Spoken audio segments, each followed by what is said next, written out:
বহুত দিক আছে কিন্তু প্ৰথম আমাৰ লক্ষ্য হ'ল কি প্ৰথম আমি এবছৰ মূৰে মূৰে এবাৰ আমি পূজা পাঠ কৰা হয় আৰু আমি ইয়াত নতুন নতুন আধুনিকৰ বেমাৰ আজাৰ পৰা আদি কৰি সেইবোৰ আমি হ্ৰাস কৰিবৰ কাৰণে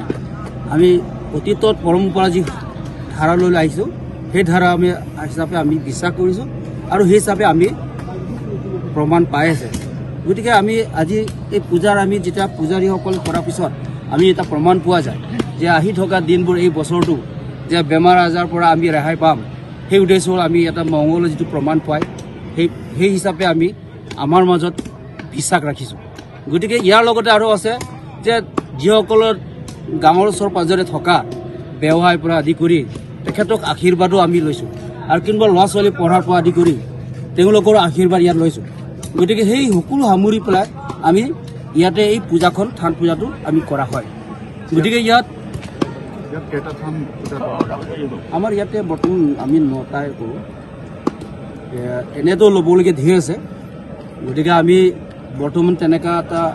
চিন্তা কৰিছোঁ গাঁওখন ঘূৰোঁ আমি হ'ব পাৰে আমি চহৰৰ ওচৰত কিন্তু আমি কিছুমান সমস্যা আছে সেই সমস্যাবোৰ আমি প্ৰকাশ নকৰোঁ